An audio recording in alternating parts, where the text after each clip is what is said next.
Some idiot is running around the asylum dressed like a bat. I know! Crazy! Arkham Asylum. Well, this didn't take long. We already went through the city of Gotham. That's so crazy. Now, I know what you're thinking. You're not actually playing this. No, I'm not. I did 7 hours of going through the whole thing 100%, and I really didn't want to upload a 7-hour video because it just made no sense to do that. But instead, I'm going to talk about the Arkham franchise in general. The Arkham games have more or less become like, how do you want to say that? The launching point for good superhero games. And I've had this argument with Brad before where it's like, good superhero games have already existed. And I'm like, I mean, if you want to count like 3, sure. But I'm talking like good superhero games. I'm talking good games that just it changes how you perceive an actual superhero game. The Arkham games, when Batman Arkham Asylum came out, I had just graduated high school like a few months prior. And me and my friends, we were pumped. We were super pumped for this game because we had all played the demo. We loved the demo. Most people actually would prefer to play the demo than the actual game, which is odd. But I get why. The demo's really well made. But we were all really hyped for this. And the fact that you get to essentially be Batman and just beat the crap out of everybody and then do a little bit of detective stuff, which that's kind of the disappointing part on most of this. But the fact that you got to do most of this anyway was just unheard of. Like, if you look at past Batman games, you didn't really do much of anything. Like, you had some of the Batman the Animated Series games. They were fine. But when this came out, any other game, they were like, oh, that, yeah, I forgot that existed. Oh, you know, whoops.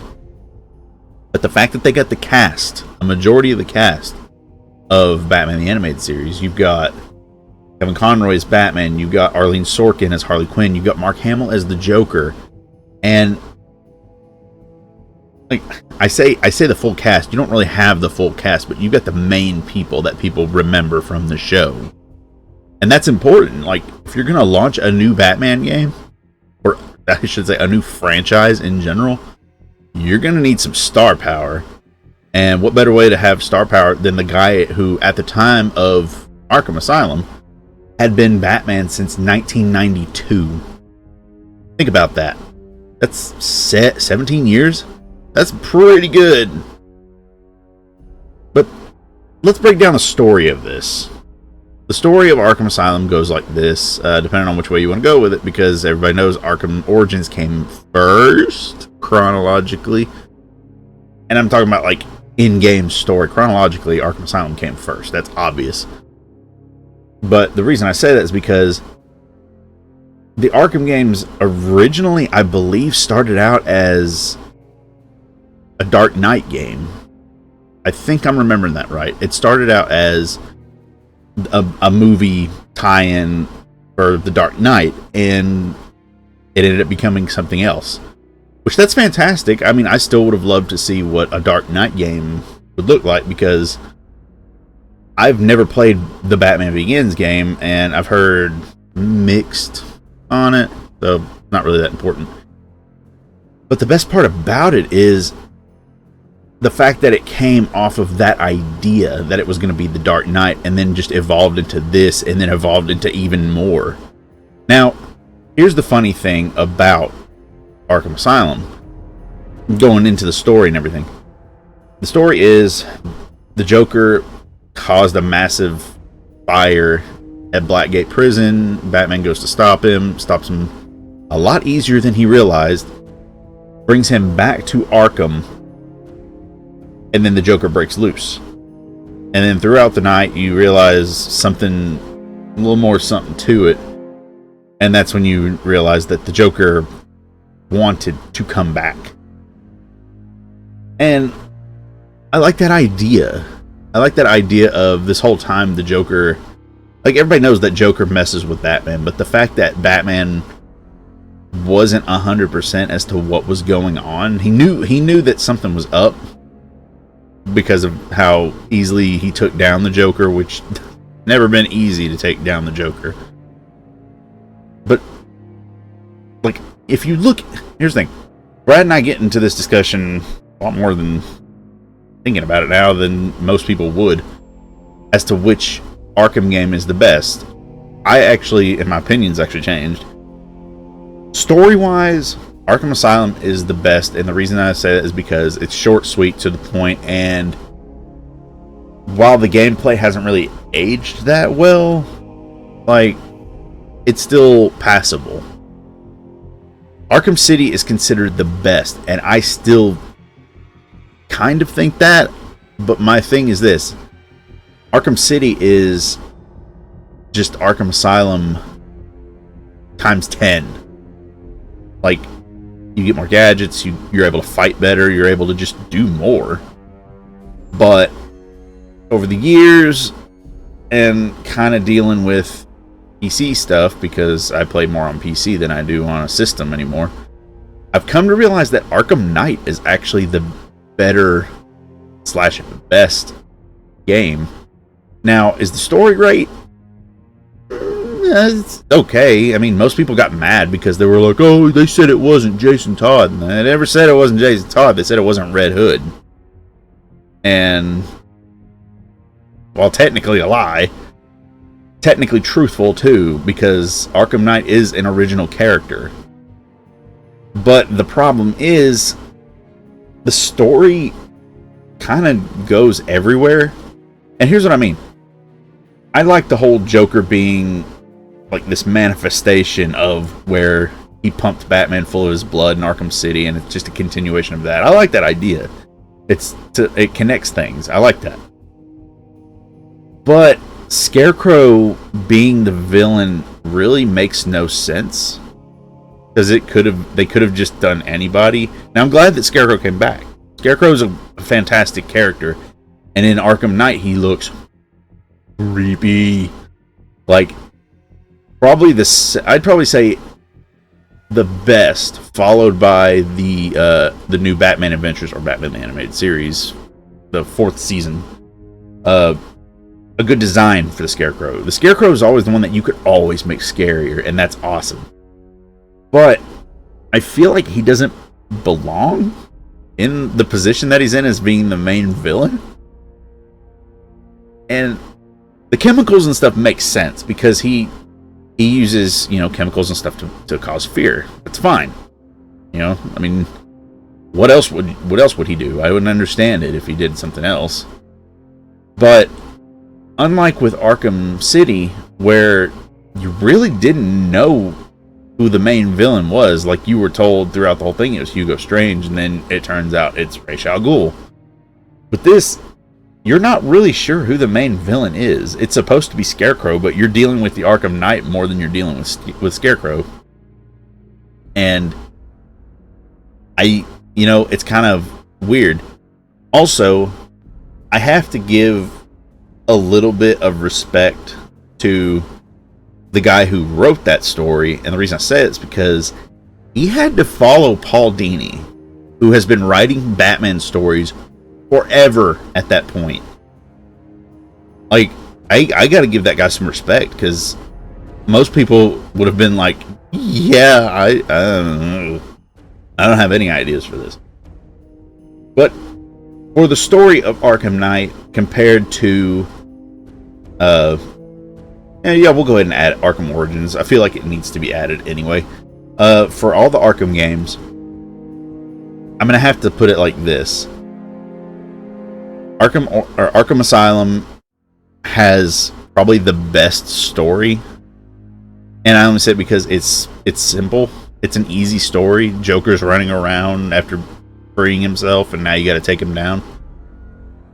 The ending boss, everybody knows, the ending boss is Joker in Titan form, and yeah, not great. Nobody likes it. But I'm gonna be honest, I don't like the Clayface fight at the end of City. Like, I don't know. It's weird. Like, Batman villains, when you have to fight them in a video game, their fights are lackluster. The only one, and most people will agree with this, the only one that's even remotely, raises people's eyebrows is is the fight against Deathstroke in Arkham Origins. And people wanted that to be the same thing for Arkham Knight, and it wasn't given to us. It was just, you took him down, that was it. And I was like, that's stupid. But, I can't say they were rushed, but then again, the PC version was... Yeah, the PC version... The PC version crapped itself whenever it came out. And nobody really knows why. Because this console version was fine, for the most part. I don't really know of any issues unless I just missed something. As a matter of fact, the first copy of Arkham Knight I had to take back because there was a factory problem with it. As soon as I put it in my console, which I bought a console, and I know people don't really brag about stuff like that, and I'm not bragging, but nobody really talks about that. I bought a console specifically to play Arkham Knight. And when I bought the game, I had to take it back because there was a factory error where there was a ring. And I noticed it when I got the game out, but I was like, I've never seen an Xbox One game at that point, so I was like, maybe it's supposed to have that. I don't know. Stuck it in there, wouldn't read. Stuck it in there again. It loaded for a quick second and then error. And I was like, I just spent a pretty good amount of money on this. I'm gonna go take it back, get a new one, or a different one. And when I took it up there, the girl who was running the register, she was like, oh. She goes, well, this will be fun. She said, we just got these in. She said, I hope this is the only one like this. Because if the others are like this, everybody's going to be really mad. Yeah. I wouldn't blame them one bit for being mad. I wasn't mad that it happened. I was mad that I paid money. And I'm talking brand new game. It was not a used game. This was brand new. But the fact that happened was just terrible. But anyway, talking about the Arkham games, it's funny to think that the Arkham game started in 2009, and then here it is, it's 2021 with this video right now, and Arkham Knight is 5 years old. Think about that. There has not been a Batman game in 5 years. That's crazy to think about. And I know some people will probably point out like some side games and stuff like that, but I don't count them. Sorry, I just don't. But like I said, Asylum came out when I graduated. We were all hyped for it. It was awesome. We knew that there was going to be a sequel. Like, it would be stupid for there not to be a sequel. Not only that, this game got critical reception. Like, I think it won Game of the Year. Like, yeah, it won Game of the Year. I think it won multiple Game of the Year titles. I don't remember. Early 2010s is a long time ago. I don't remember that much. But when the trailer dropped for Arkham City, I remember friends of mine like messaging me and being like, dude, did you see that trailer? And I'm like, what trailer? And they're like, the next Batman game. And then they sent it to me, and it's just like them going around a factory, and then all of a sudden it shows Joker sitting in a chair and laughing, and he looks terrible. And then we get the better trailer, which not 100% if it came out during E3, but it might have, and I just don't remember. But you got the one where it shows more gameplay and everything, and then you're like, oh, this is a much better game than what we have been playing for the past few months, waiting for the next game. And like, it just goes on. And what's funny is whenever Arkham Origins was getting ready to come out, I remember a friend of mine messaging me being like, did you know Rocksteady's not doing this? And I'm like, no. I was like, I honestly wasn't even sure that another Batman game would be coming out, even though that's a stupid thing to think, considering how ridiculously good Arkham City is. But he was like, yeah, it was Warner Brothers Warner Brothers Rocksteady. Yeah, you know, keep that in mind, people. It was Warner Brothers Montreal, and I'm like, huh. I was like, I mean, Warner Brothers is already, you know, kind of the parent company. And I was like, I guess they're giving somebody else a shot just to see if Rocksteady would want to do a different series. And here's the funny thing. I can't remember if I did or not. Origins was the first Batman game that I didn't buy at launch. I bought Asylum at launch. I went to a midnight release for Asylum. I was working at our local GameStop whenever City came out, and I had to wait until it was time for me to go home before I could take my stuff home. And it's really funny because I look back at it now and I'm like, did I make the right decision buying City? And the reason I say it is because 2011 was also the same year Skyrim came out. And prior to that, the only Elder Scrolls game I had ever played was Oblivion, and I hated it. And I've told people that before. They're like, how can you hate Oblivion? And I was like, I mean, I thought Morrowind was alright. So that was on the original Xbox. But when Origins came out, I actually forgot about it. Like, I completely forgot that there was something else happening. And then one of my friends messaged me and was like, dude, I just got through with the midnight for this. And I'm like, midnight for what? And he said, for Arkham Origins. I was like, oh. I was like, I forgot that was a thing. I was like, So it was about, I think, 2 or 3 weeks later that I went and bought it. And I liked it. The only thing that sucked, though, I had a lot of problems with Origin. And I don't mean like, oh, I had a problem with the story. No, I mean like, I remember one specific time when I did the fast travel mechanic and I was getting ready to go somewhere, and I think I was just fast traveling back to the Batcave for something. I don't remember what it was. But I did that, and then I think we were going to go get something to eat, maybe. It feels like that's what happened. And when I came back, I was still on the fast travel screen. And I think we had been gone for probably an hour and a half. So I was like, this thing has been doing this for that. And then when I picked up my controller and pushed a button, it froze. And it didn't save. So I was at the last point before I did the fast travel. And I was like, there's got to be a patch coming out for this. Come on. Like, this game is good. This game is as good as City was. It's just bigger. But I was really disappointed in that. But I think my biggest disappointment is, here's the thing. My favorite version of Arkham City is the Wii U port. And the reason being is because I love using the tablet for this game. It just makes total sense.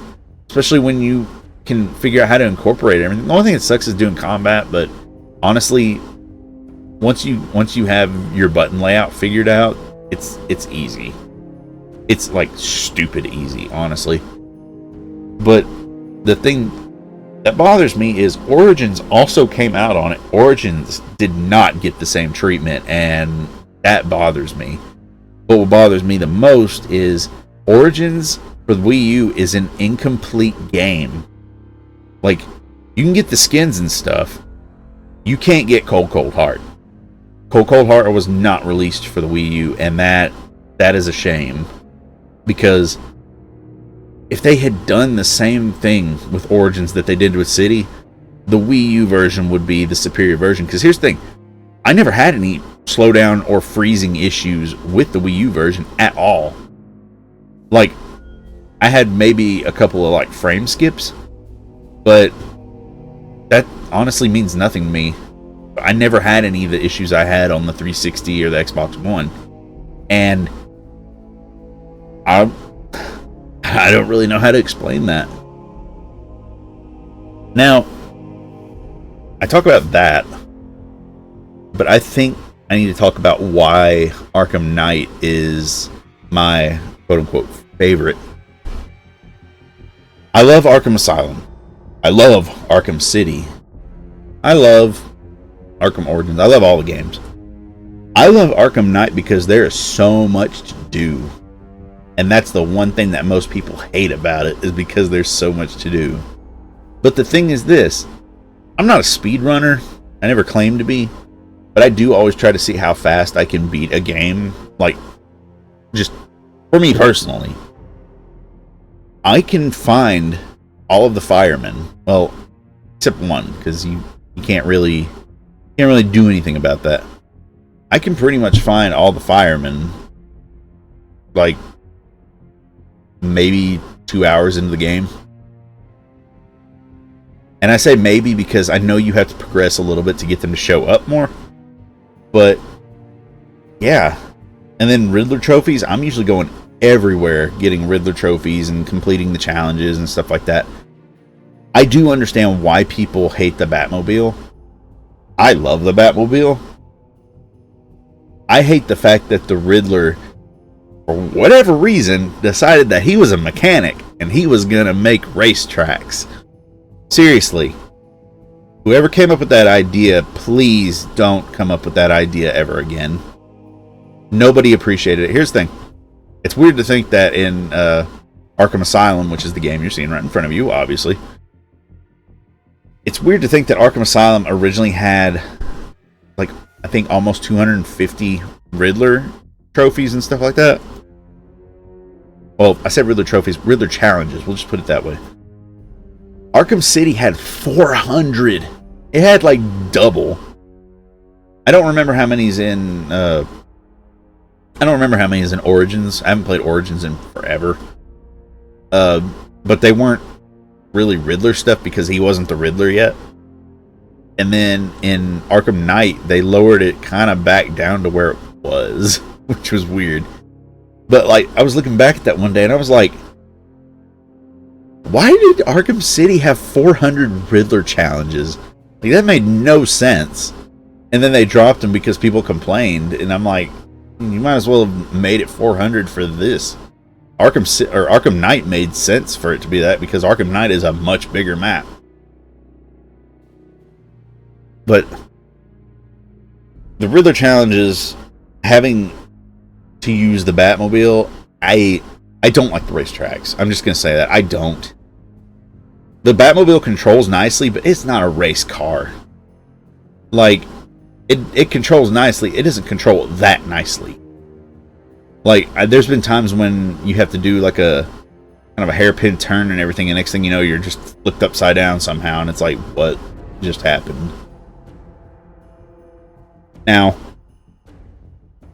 the reason it's my favorite is I like how the game ends, and I'm not talking about where Batman kills himself, more or less.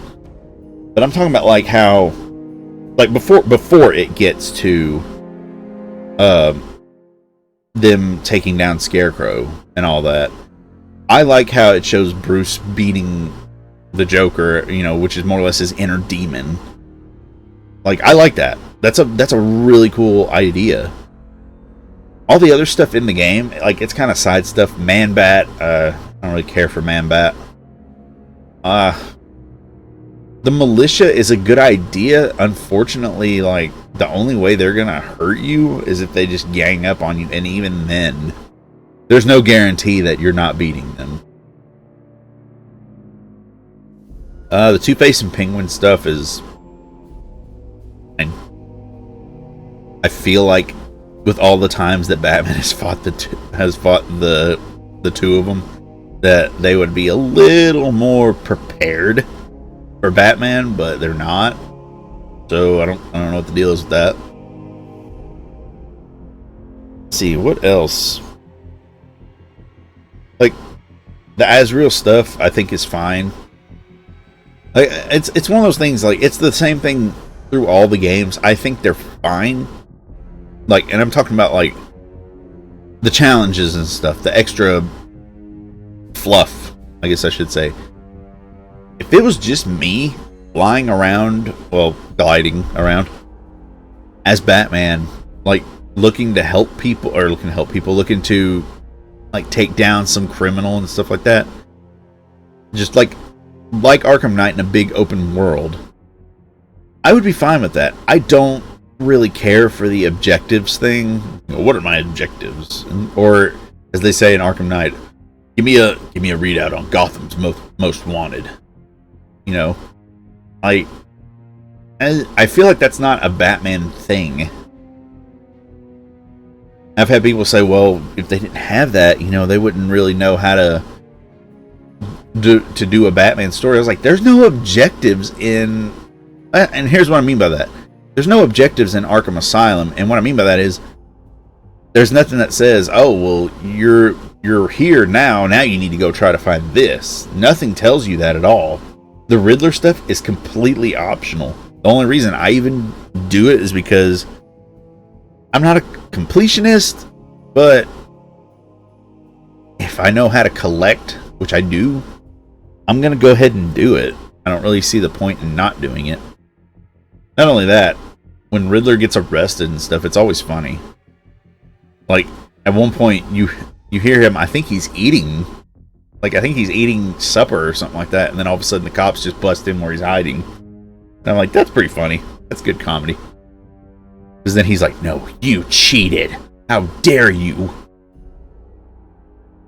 I want to point out something, too. Right now, where the video's at, maybe, if I've synced this up perfectly, this is the Batcave for Arkham Asylum. I love this place, and here's what I mean. If they ever decide to, I don't know, reboot the franchise, which would be kind of weird, but if they ever decide to do that, like, look how much space is in here. I mean, come on. There's enough space here for Batman to have, like, almost everything the original Batcave has. And I love this idea of this being a second Batcave, because it's one of those things where nobody's ever going to think to look where he's at. Like, at all. And even if they did find it, they wouldn't be able to get in unless they were somebody smart. But, like, if you look at all that, he's got this big computer, and, like, it's just amazing to think that they went through all this to not do a 1-for-1, but come as close as they could to making a Batcave. Love that idea. And that's the other thing that's actually missing from 3 of the Arkham games that isn't Arkham Origins. There's no real Batcave in Arkham Asylum. This is technically just one he put together in case he had to. A contingency plan, because it's Batman, you know? City, there is no Batcave, even though I feel like they could have done something about that. But at the same time, with Hugo Strange and the Tiger Guards and everything, kind of watching everything, I don't see how he could have found time to go to a Batcave. So that kind of makes sense on that. Arkham Knight, yeah, I don't really know why Arkham Knight didn't let you go to the Batcave, because that would have made a lot of sense. Not only that, that would have been a good reason for, like, more detective stuff. But Arkham Origins lets you go back to the Batcave to train and everything, because you're a young Bruce Wayne and you're technically a ninja, but you're not a ninja, but you are a ninja. And in the other games, you're kind of older, more gruff.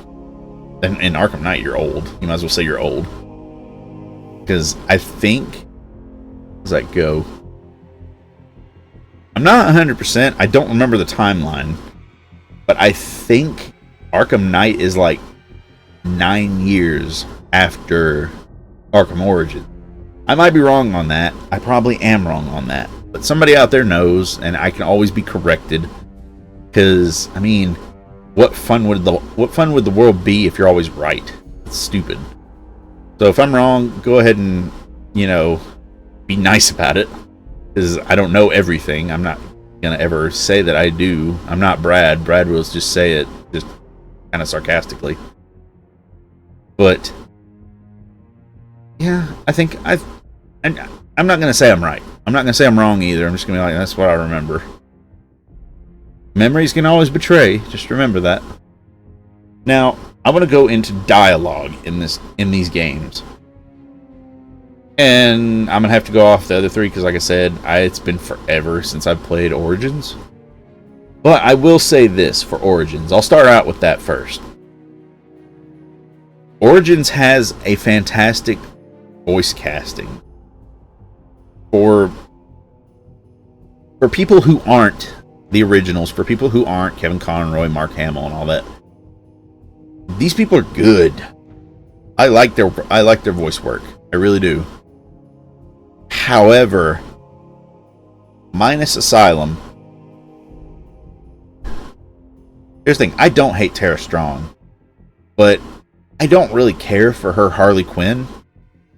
And I think the reason being is because I grew up where, like most people, where Arlene Sorkin was Harley Quinn. Like, she was the definitive Harley Quinn. And then, I don't know why they changed it. Maybe they couldn't come to an agreement, or she just didn't want to do it. She wanted to pass it on to somebody else. I don't know. I don't know the story on it. I think one thing I remember reading too was like she was never asked back, and I'm like, that's a dumb decision. But I don't know if that's true. I couldn't even tell you where that source came from anymore because it's been that long ago. But like, what's his name? Is it Roger Craig Smith? I think is his name. I'm not good with names on a lot of people unless I've known their work for a long time.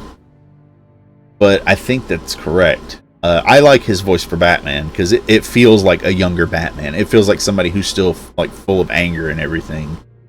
And it doesn't feel like he's doing an imitation of Kevin Conroy, which is good because if you're gonna do it's like I forgot her name. She's a voice director. Andrea Romano. There we go. I don't know why I couldn't remember her name. But Andrea Romano said that about bringing somebody in to play the Joker, where a lot of them will do a Mark Hamill impression. She said at that point, you might as well just bring in Mark Hamill.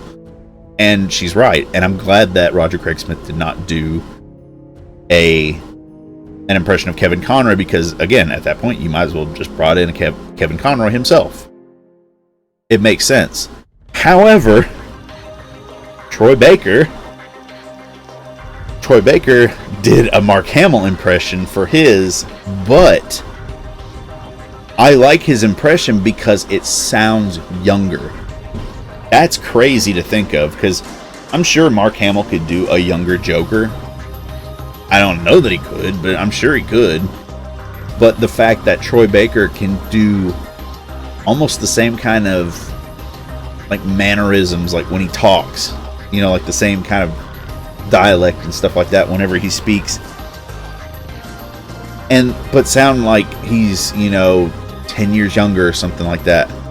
That's good voice acting. That's somebody who knows what they're doing. That's somebody who knows how to, I don't want to say emote, but they know how to project, I guess.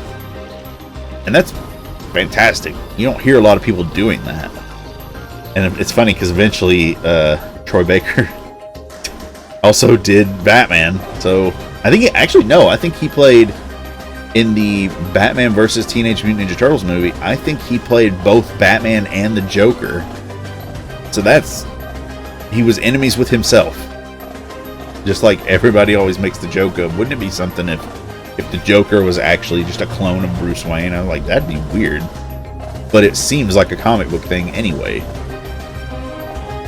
But I'm trying to think of some other voice actors.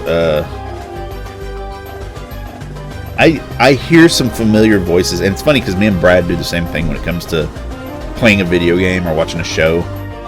And Brad's joke, kind of his inside joke for himself, is he'll listen and he'll hear a voice and he'll go, "Frickin' Yuri Lowenthal," and I was like, and I never realized, should have, but I never realized that Yuri Lowenthal is in a lot of stuff. Like, not only is he Spider-Man, he's Sasuke from Naruto. He's, you know, random person number 8 in a group of people. It's really funny. But what's funny is somebody else who's also like that is I've never been good at pronouncing his name. Is it Steve Bloom or Steve Blum? I actually don't remember or know fully, but I hear his voice a lot.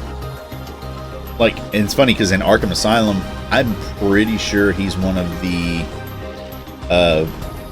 I'm pretty sure he's the male nurse at the beginning of the game when they've got Joker on that gurney going through the patient transfer hallway, and he's talking to one of the officers, and he says, "Just got to check your prisoner." And then Joker says, "Need to take my temperature? I'd be happy to drop my pants." Good line of dialogue. But I'm pretty sure that male nurse is him. I'm not 100%. I never am, because somebody could be doing an impression of him, being like, "Yeah, this could get me some notoriety as a voice actor if I do this impression." But somebody else who's also actually a lot of characters, I never realized it, is, what is his name? Is it?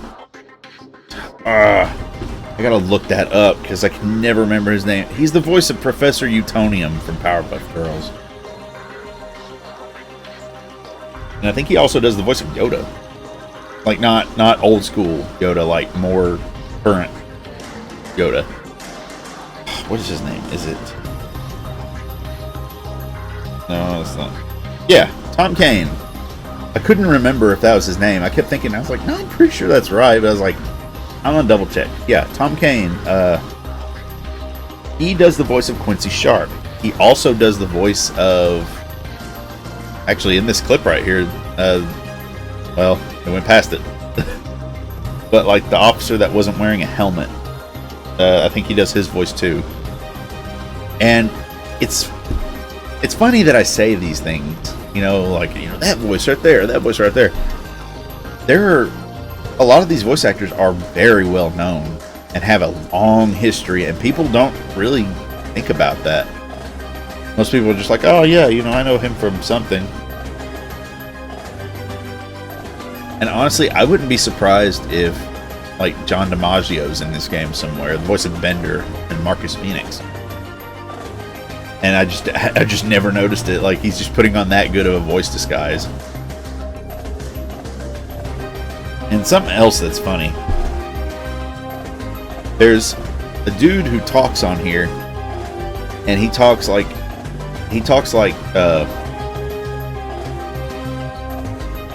the way his voice sounds to me is like he's trying to do an impression of Michael Clark Duncan.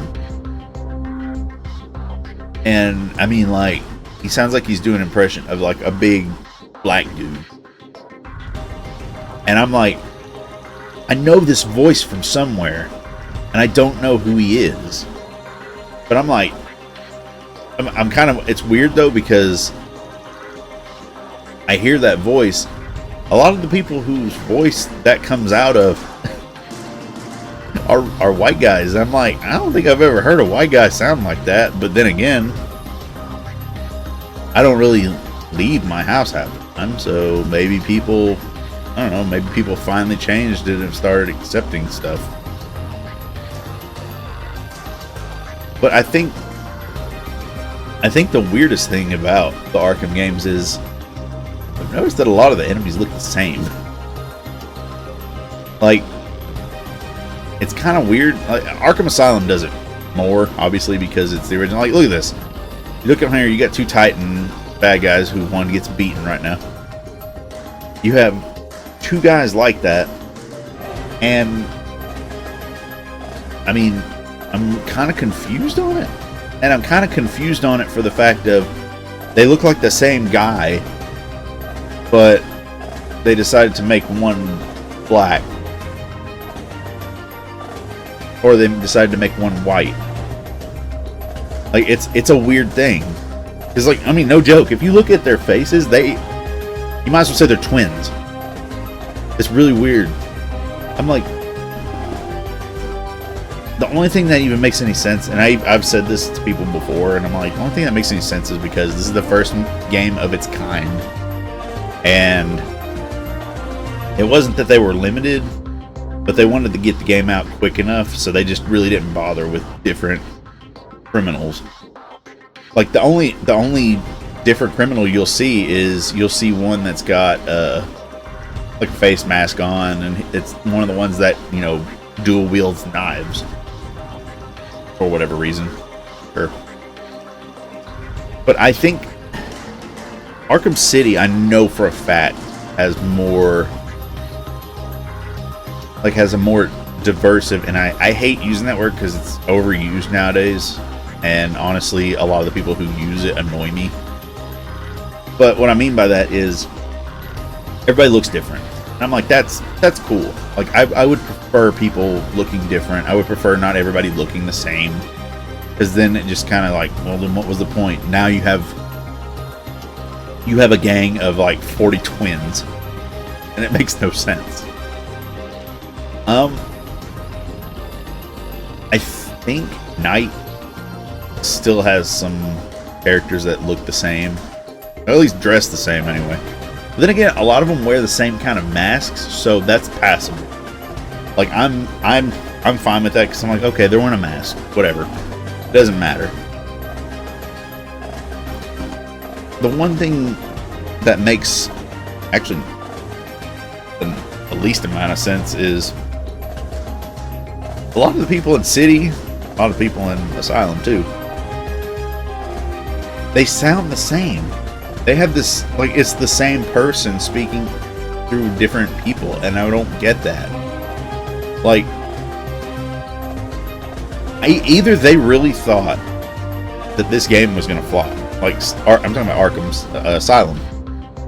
They either thought this game was really going to flop hard, or they just really didn't think it was a big deal for criminals to sound the same because they're criminals. I have no idea. I just know that it's weird for everybody to sound the same, look the same, and kind of act the same. I was like, what happened to everybody being different? You remember when that was a thing? I like this part here, where the people who first bought this game and got it on the 360 and PC got to play as Joker, and I guarantee you every one of them did this. Yeah, I did that to prove something. I did that to prove that that was a thing you could do. So many people are probably gonna get mad for anybody watching this video, but they knew that whenever they were gonna get to play as Joker, when they realized they were going to play as Joker for that quick minute, that was the thing you could do. They didn't think that far ahead to make it to where she just disappears when you try that. I kind of wish she did the thing from, what's it called? Lollipop Chainsaw? Where if you try to do that, she covers with her hands, which is hilarious. Then I think you get an achievement for it, which is weird. Now, I've gone back and looked at, actually, I say looked at, I've gone back and kind of thought more about what I felt about certain characters' designs. And while Scarecrow's is fine, Harley Quinn's is kind of bad. Like, it's sexy, yeah, but other than that, like, it's something about it is just weird. Like her I actually like her Arkham Knight look more. Arkham City's fine, but it feels really stripped down. Like, she doesn't feel like Harley Quinn. She just feels like a person. And I know people will be like, oh, so she's not a person. I'm talking about, she feels like your average everyday person you would just walk by on the street. I'm calling her a streetwalker. No. But she just felt kind of average. And then Arkham Knight happened, and I was like, okay, this is a pretty good combination of the original and in City, you know, kind of mixed there. Even though it feels like its own thing. And I don't really know how to explain that. But that's kind of how I feel on it. Also, I hate the Scarecrow fights in Arkham Asylum. I always have. I hated them whenever I first played the game because I was like, this is a big waste of time. Like, I get that that's what Scarecrow is supposed to be, but it just feels... But I guess it's a better fight than what happens in Arkham, where nothing happens. You have one opportunity when you're on a blimp and you just throw him, and then it turns out, oh, the Joker's actually taking you over for a minute. Okay, I want to point something out here. This is something that I put in this video for this speaking point right here. There is a part, an explodable wall right here, that when you blow it up, this room, what is the purpose of this room? It's literally a little cave-like thing with mushrooms growing at it and a lantern. What is this? Like, I've seen nobody give any answers on there. Actually, I take that back. I've seen one answer and somebody said, oh, it's probably something the developers did.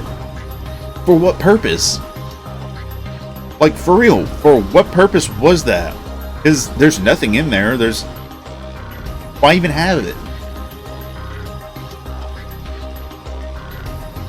It made little sense. And here comes everybody's favorite part in Arkham Asylum, when Scarecrow's like, I'm gonna kill everybody with fear, and Croc's like, I'm hungry, and he eats him. After, you know, Batman throws his batarang and shocks him with a shock collar, because Killer Croc's a dog. Big old dog, scaly dog.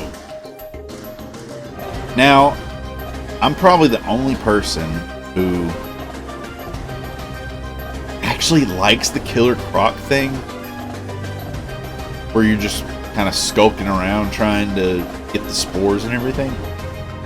I don't know why I like this so much. Like, it really, I don't know, it really doesn't make any sense. Like, it's kind of just a basic sneak mission, even though he still knows you're there and pops out of the ground, or pops out of the water and attacks you. But I like this. I really wish I knew why I liked this so much.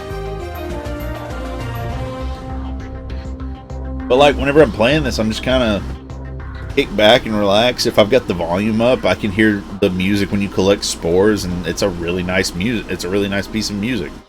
And then this happens. The dude's like, I'm gonna eat your bones, and then you're like, nope. And then he invisibly runs into you somehow. And then this happens. They break him up and then jump after you. And then, yeah, the end. Good night. So, Killer Croc fight is kind of dumb, because everybody knows Batman can beat Killer Croc in fight. He's done it before, in comics, in TV, whatever. But I don't know, I just really like that area. Just, like I said, it's kind of relaxing. Like, I know you gotta watch out because Killer Croc will just jump out, but you're just walking around, you gotta be quiet, you gotta do all that, and it's not stressful at all to me. This part here is fun, because you get to yank 3 people out of a thing and watch them fall, which you always hear the thing, Batman doesn't kill. I'm pretty sure you're dying from that fall, especially if you're flailing around like that. Now, here's something that I'm pretty sure shouldn't have happened and happened anyway.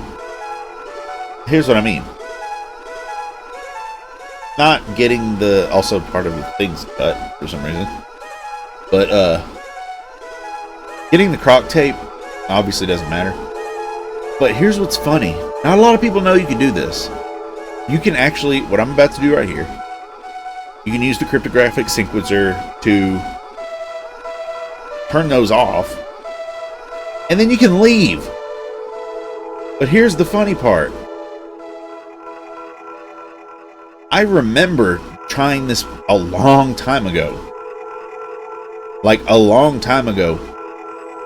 And as soon as I went to leave, it was like, you got to secure the area before you can continue. Well, guess what happened here? Give you a hint. Wasn't that? It let me leave. And here's what's funny. I know I edited it to go into a different thing. But for real though, as soon as I did that, as soon as I shut those off, it let me leave. And I'm pretty sure it's not supposed to do that. I'm pretty sure you're supposed to stay and fight. Because I remember it being like, you know, secure the area before you continue. And I'm like, oh. So I gotta fight him anyway. But yeah, this didn't do that. And now I already beat Poison Ivy. Look how fast this game is. This game is nothing. I said 7 hours ago. It was 7 hours because I decided to just leave it on and go somewhere else. You know, that's just how it is. Sometimes you just don't really put any effort into it. Oh, right. I think the funny thing is, a lot of people hate this fight. A lot of people hate this fight. It's so weird, too, because everybody loves the Arkham games, again, myself included. But the boss fights are kind of stupid. Like, really think about that. Like, everything else about the games, the exploration, the, you know, fighting as Batman and all that is awesome. But the boss fights are lackluster. Like, borderline boring. And I don't really understand why. Like, there's nothing in that makes any sense.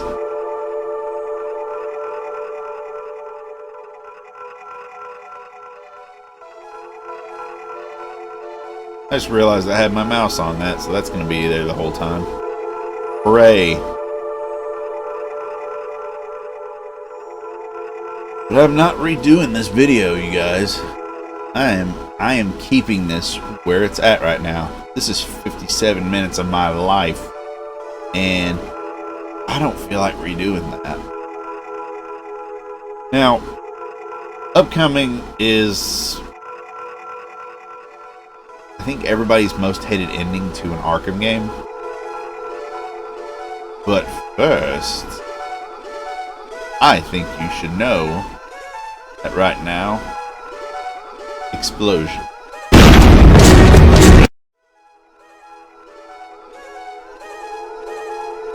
Ooh, that was a little loud. Yeah, I did that for a reason. And the reason did not come up the way I wanted it to, but you know what? I'll take it anyway. Now, we've talked about all of the Arkham games. There is something that people have been talking about, and it is the Gotham Knights game. It's supposed to be coming out soon. And then there's also, was it Suicide Squad Kills the Justice League? Which is supposed to be done by Rocksteady, if I remember correctly. And I don't really know what to think of any of it.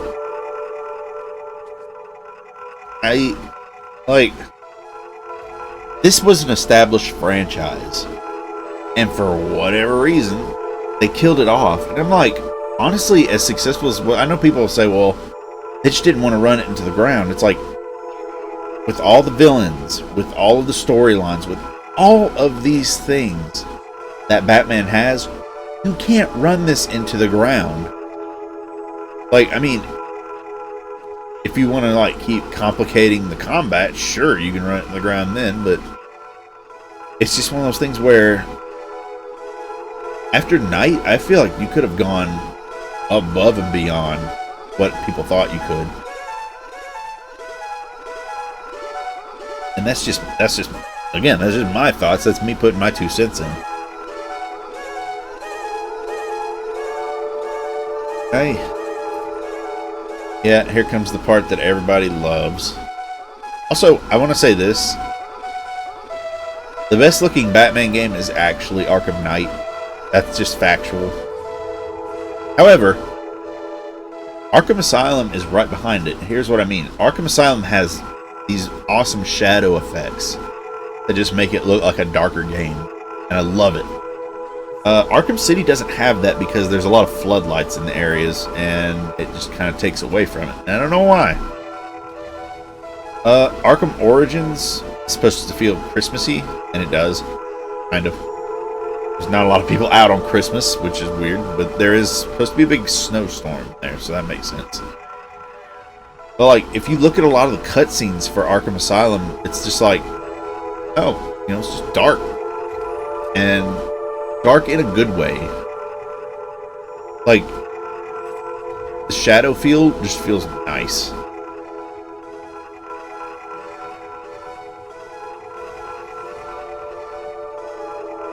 Yeah.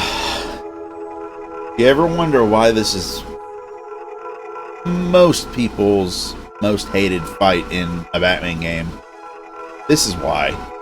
It's just fight bad guys, bring down Joker, rinse, repeat. That there could have been so much done for this, and I don't know why they didn't. I'm guessing they thought if they made something different, it would have been too hard, but this is the Joker, and Joker's not a hard villain. Like, at all. However, the ending cutscene, this right here, is probably one of, if not the coolest Batman ending cutscene. You saw him right there. He just put the explosive gel on his fist. He told Joker that he's always going to be there to stop him and everything. And then, exploding fist. And that is awesome. Also, I don't know why I never thought of it, but Joker kind of has more, like, I kind of wish they would have done like a crossover thing where it's like, actually Titan is one of the things that was used to help create Doomsday or something. Like, and I mean, it depends on which version of Doomsday you're doing, because Doomsday originally came from space, and then at some point he was a clone of Superman, and it's like, one of these things has to be true.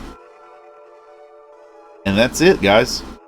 I will see you next time in the next video. Later.